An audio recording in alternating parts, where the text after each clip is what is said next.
I'm Haley Perot, and this is Northwest Newsweek. Ganoogaming First Nation is under a state of emergency after the wooden bridge linking the community to Long Lac was deemed unsafe for use. Emergency services will be forced to use a long gravel road detour to access the community, adding up to an hour to response times. Justin Hardy has more. We're closed. We're cut off from the essential services that are so needed in our community. Ganoogaming Chief Sherry Taylor announced this week that her community is under a state of emergency following the closure of the bridge leading into the community. This comes after engineering firm WSP recommended the old wooden bridge be closed for safety reasons. That route along Blueberry Street is the only easy way in and out of Ganoogaming. The lone alternative is a 50-kilometer dirt road to Long Lac, which Taylor says is not well maintained. The detour significantly affects response times for emergency services. That's the only other route we have, and it's going to take, God forbid that there's an emergency where people need to have an ambulance or a fire truck here right now, and that's going to take some time. So that's why it's a matter of time, and time is ticking, and we're depending on treaty partners, Ontario and Canada, to do the right thing here and dig their heels in and get to work. The community has been working with the Ministry of Health and local EMS on ways to ensure the safety of the community, including a temporary landing site for helicopters if required in critical situations. Taylor says the state of the bridge has been a long-standing issue, and she'll be acting with or without the help of either level of higher government. I'm not waiting for anybody to give me permission to do anything. We're asserting ourselves in our jurisdiction and our sovereignty to the land, and that we will do what we need to do to ensure that we have a safe bridge. We have put in some timelines ourselves to kind of keep them, notify them that we're not going to just sit here and wait for them to give us an answer. Ganoogaming is also calling on Canada and Ontario to develop a detailed plan and continue a feasibility study for a new bridge that would be owned by the First Nation with funding for ongoing maintenance. Justin Hardy, TVT News. Some concerning news for the township of Ignace this week. Domtar has informed its employees about a plan to cut the local sawmill's operating schedule in half and lay off close to 30 workers.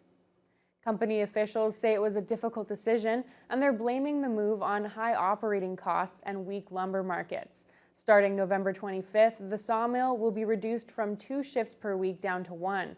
The Christmas shutdown will also be extended, with sawmill operations coming to a halt December 20th, and the restart is anticipated to happen 1 month later. Officials with the township of Ignace say they're sad to hear about the layoffs and that they will definitely impact the community and the rest of northwestern Ontario. They add that the door is always open at the township office if Domtar wants to come in to talk to them about their plans. The provincial NDP were pushing for wildland firefighter rights at Queen's Park this week. Thunder Bay Superior North MPP Lise Vaugeois wants to see forest firefighters represented in the province's latest Working for Workers Act. Justin Hardy has the details.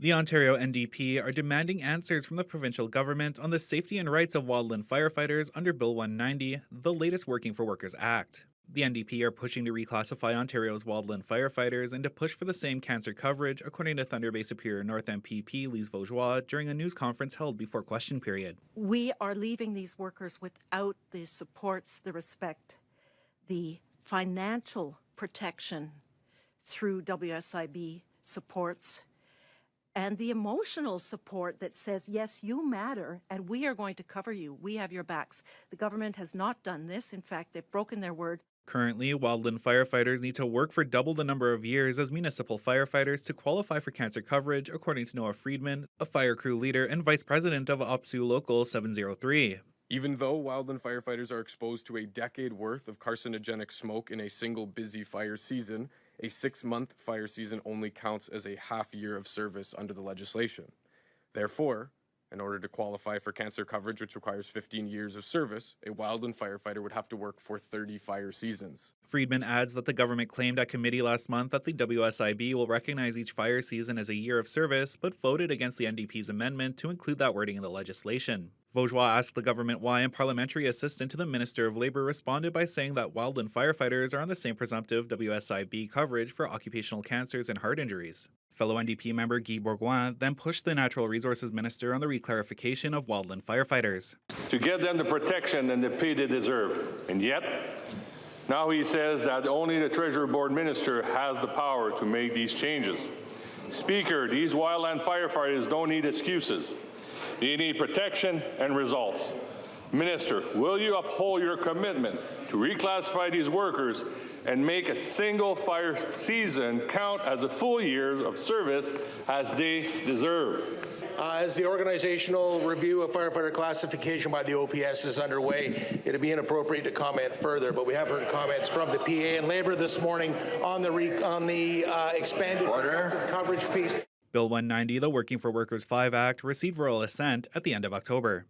Justin Hardy, TBT News. More details may be emerging about the firing of Anishinaabe-Aski Police Chief Roland Morrison. The NAPS board announced the termination of Morrison's employment last Friday, 6 months after he was suspended due to a misconduct investigation. Morrison served as NAPS chief since 2019. The internal probe into his conduct recently concluded and led to Morrison's termination. No details about the nature of the misconduct were ever made public by NAPS or the board. Lawyer Chantel Bryson alleges it all stems from a human rights complaint filed against Morrison and NAPS. Bryson declined a TV interview, but in a post on social media, she says her client was an accountant working for NAPS who was fired by Morrison because she raised allegations of financial impropriety with NAPS leadership. Bryson also says the OPP are now involved. An OPP spokesperson confirms they received information pertaining to NAPS and an investigation is currently being conducted.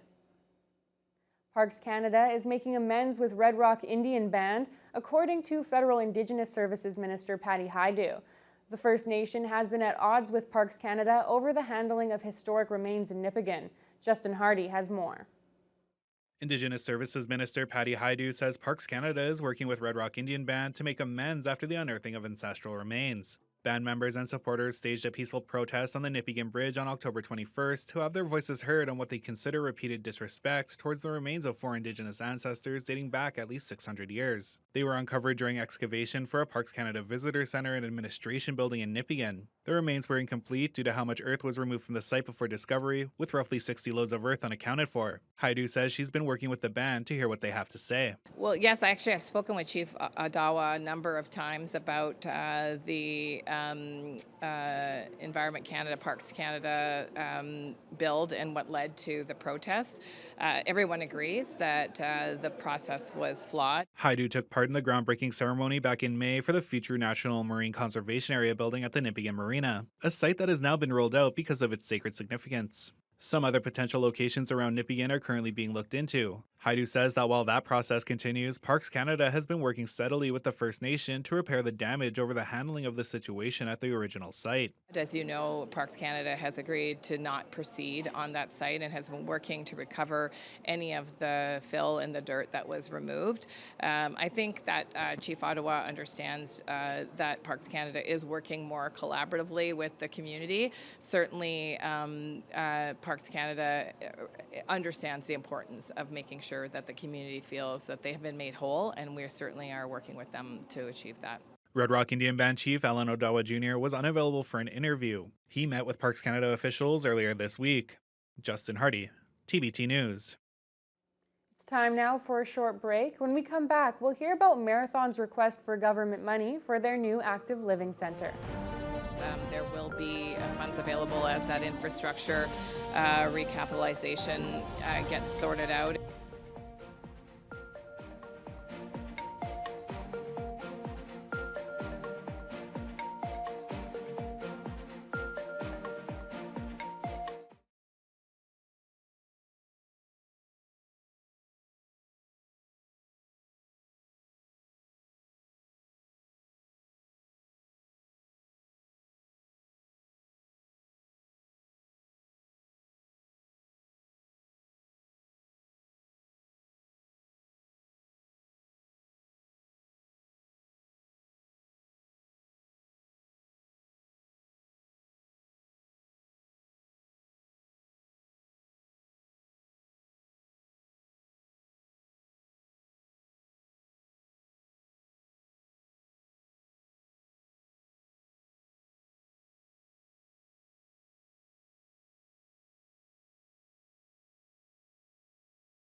The town of Marathon is continuing its search for funds for its proposed active living center.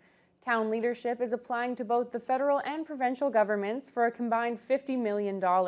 Justin Hardy has the story.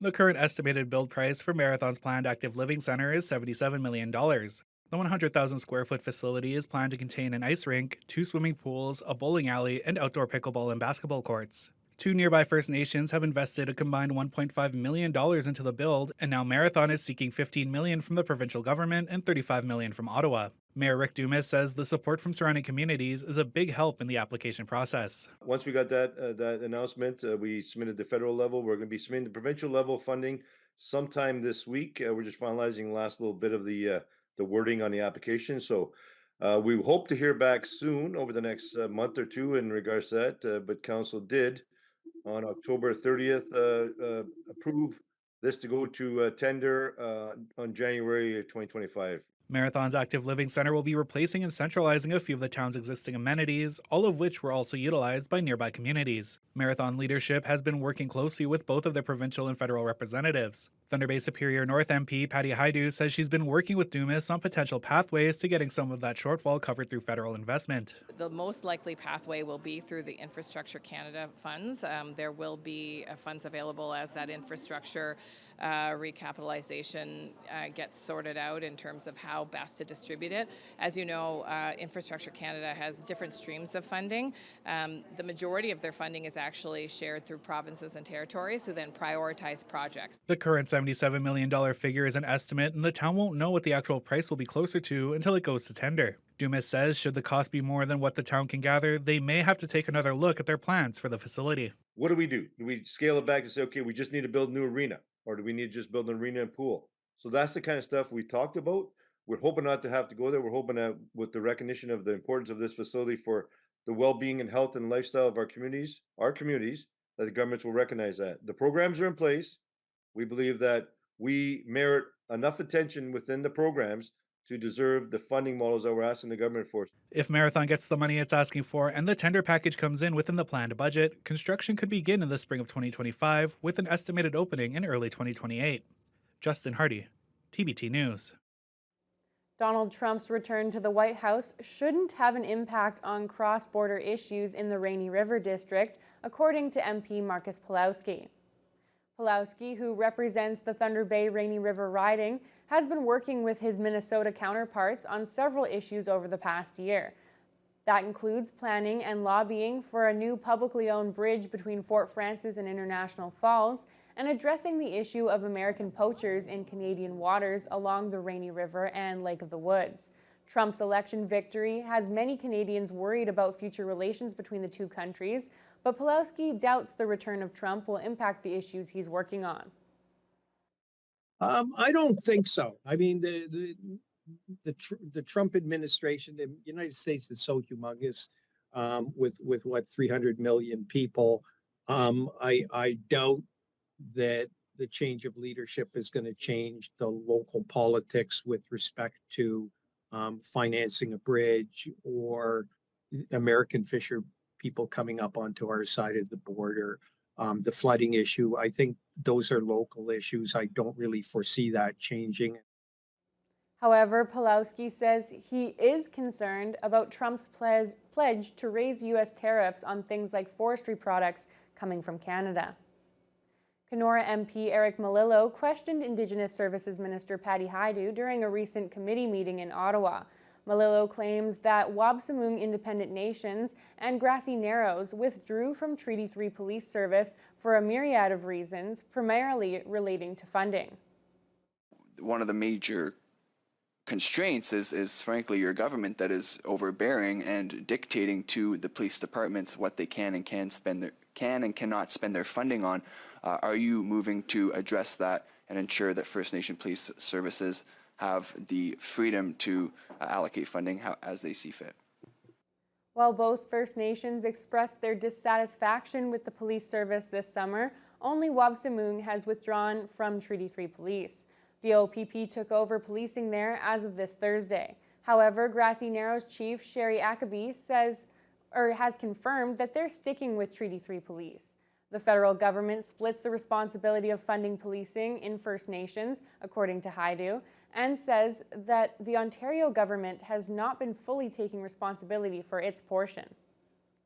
The province pays a portion of policing, the federal government pays a portion of policing, and we have committed to look at First Nations co-developed policing legislation that would allow for First Nations to take more control over policing in their communities. We need a provincial partner to do that, and I will tell you, with a lot of the co-delivered services, what we're seeing from the province of Ontario is an abdication of their responsibilities to First Nations, where they're asking the federal government to step into spaces where they have the responsibility to serve equitably these communities. Dougal Media has made an inquiry to the Treaty 3 Police Board, but has not yet received comment. The Transportation Safety Board has released its final report regarding a small plane which skidded past the end of the runway in Casablanca Lake First Nation last November. The mishap caused significant damage, but no injuries. The aircraft, operated by North Star Air, had 2 pilots and 6 passengers on board its flight from Sioux Lookout. The pilot fully applied the brakes, but the aircraft skidded and ran into the bush about 100 meters past the end of the runway. The landing gear collapsed, both tires were blown, and the propeller, engine, wings, and fuselage were damaged. The TSB says a combination of wind gusts, landing speed, and touching down too far along the icy gravel runway all seem to contribute to the overrun.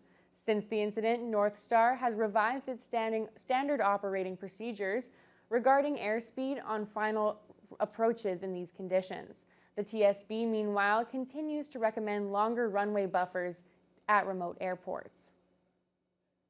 Kiiwetinoong MPP Saul Mamakwa spoke at Queen's Park this week about the strain rising taxes to funding the OPP is taking on its northern communities.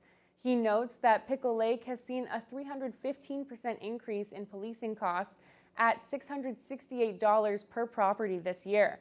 Mamakwa fears this added financial stress will lead to the collapse of other much-needed resources that are already in crisis. Solicitor General Michael Kersner responded, saying the province will listen to the needs of municipalities without dialing back support for public safety. Northern municipalities are already facing housing crises, mental health crisis, healthcare crisis, and budgets are tight. They are warning that the result of increased policing costs will be cuts to other services and increases in taxes. Will this government listen to towns and help with the costs of policing so municipalities can keep their services and avoid extra tax increases? And in the end of the day, Mr. Speaker, people who serve in the OPP also deserve to be paid a fair wage. People, police officers across Ontario deserve to be paid fair wages, and we have here the president of the Ontario Association of Chiefs of Police. We dialogue with organizations all the time. We will listen to our municipalities. We will continue to engage with them. We will be there for them. We will leave no one behind, Mr. Speaker, and we will always prioritize with a laser-focused approach public safety throughout our province. Anishinaabe police have arrested 3 people from Mishkigoguming First Nation following an aggravated assault in that community on Wednesday evening. That sent an adult male victim to the local health clinic with what's believed to be serious but non-life-threatening injuries. 2 male teens aged 15 and 17, along with a 27-year-old man, face aggravated assault and weapons charges. The adult suspect remains in custody while the teens are released with conditions. The investigation continues. It's time now for another short break. We've got a story about foot health for diabetics, led by the Matawa Health Cooperative. We're looking forward to keeping this going well into the future because there's such a need in Northwestern Ontario and our community throughout.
November is National Diabetes Month. The Mattawa Health Cooperative joined forces with St. Joseph's Foundation to host a fundraising walk last weekend in Thunder Bay. The walk raised awareness and money to support people living with diabetes and to help reduce the number of amputations because of the disease. Emma Chilton has the story.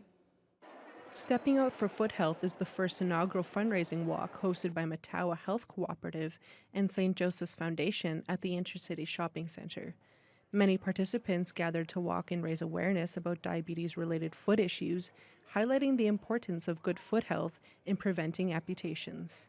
Gail Brescia, president of St. Joseph's Foundation, says given the community's need for support for people with diabetes, they hope to make the walk an annual event aiming to raise at least $50,000 each year to support diabetes care, foot health, and those affected by amputations. Absolutely. We're looking forward to keeping this going well into the future because there's such a need in Northwestern Ontario and our community throughout. Last year we gave away almost 700 pairs of shoes for people who needed appropriate footwear that couldn't afford them or didn't have the access. So we really are valuing the opportunity to promote the activity as well as raise the funds that we need to buy more shoes.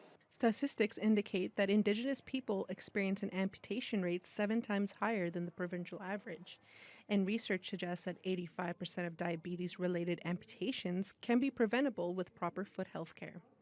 Diabetes educator Nick Kozowski explains that providing quality shoes to people in need due to diabetes created a valuable opportunity to educate them on the importance of foot health. The shoes that I gave out to clients, it was a really teaching opportunity as well because I was able to teach them about the importance of shoes, showing them, how to properly fit your shoes, that they should be wider shoes, this is way too big, right? And we were able to talk about the importance of orthotics in shoes as well, which, for people who have wounds, there might be a temporary shoe that they wear, but the transition into is orthotics, right? So custom footwear that'll sort of redistribute pressure. So that's kind of what we want. So we can use these shoes as sort of a teaching opportunity, get them into wherever it's Stride, it's Thunder Bay Orthopedics, or wherever sort of organization that they go to, they can go to that for to get their custom orthotics. The community and participating organizations are paving the way for a future with fewer preventable amputations, and together they are stepping forward for a healthier future. Emma Chilton, TBT News. A football player from Beaver Brae High School in Kenora got some national attention this week for an amazing play he made. Kellen Mendaman has won NFL Canada's weekly Way to Play award for a goal lineup strip that led to a touchdown the other way. Mendaman is number 4 on the Broncos, the purple team. He strips the opposing running back at the goal line and turns on the Jets to go 109 yards all the way to the house. The Way to Play award is broadcasted weekly on TSN to honor young players who exemplify proper football techniques. Mendaman was understandably exhausted after that big touchdown run. What a heads-up play. Along with the national recognition, the winner receives $3,000 for new football equipment. And that's all the time we have for this week's edition of Northwest Newsweek. We'll be back next week with more of the top stories from across the Northwest.